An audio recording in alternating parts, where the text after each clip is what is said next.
তো নমস্কার বন্ধুরা, আমি চলে এসেছি মায়ের বাড়ি বিপত্তারিণীর উপোস করব বলে। তো ওই দেখো সব ফল টল এনে রেখেছি, তো ওদের পুজো দিয়ে আসা হয়ে গেছে। তো এই যাচ্ছি, পুজো দিয়ে আসতেই রেডি করে দিয়েছে মা।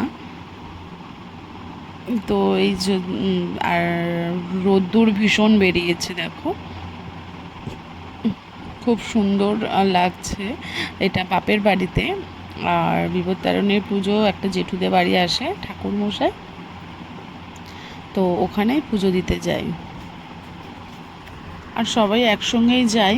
আর এবারে ওরা কেউই দাঁড়ায় না আমার জন্য, তো চলে এলাম। আর এখানে কামিনী ফুলের গাছগুলো দেখো, কামিনী ফুলগুলো পড়ে আছে, কত সুন্দর লাগছে। তো তোমরা ব্লগটা পুরোটা দেখতে থাকো, আশা করি ভালো লাগবে। তো সকলে পাশে থেকো এইভাবেই, আর অনেক অনেক ভালোবাসা দিও, আমিও ভালোবাসা দেবো তোমাদের। তো এই পর্যন্তই।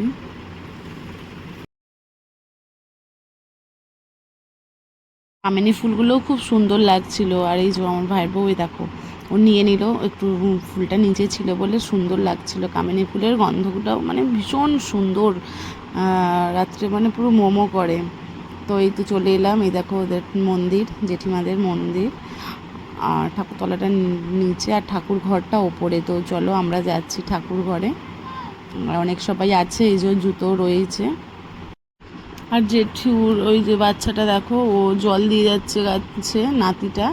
তো সব সময় ও জল দিতেই আছে। আর তো ভিতরে পুজো হচ্ছে, আমি পুজো দিয়ে নিচ্ছি। আর ওদের বাড়িতে প্রচুর ছাদে গাছ দেখো, প্রচুর গাছ, ড্রাগন গাছ ফাছ সব, মানে কি গাছ নেই, নাশপাতি গাছ, হ্যাঁ না, মানে প্রচুর অজস্র। তো সবটা বুঝতে পারবে কি জানি না।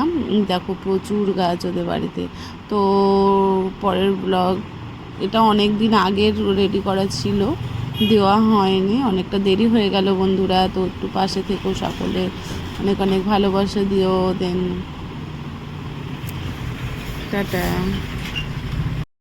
আর যে সকল বন্ধুরা এখনও চ্যানেলটা সাবস্ক্রাইব করুনি, তো প্লিজ সাবস্ক্রাইব করে দিও, পাশে থেকো।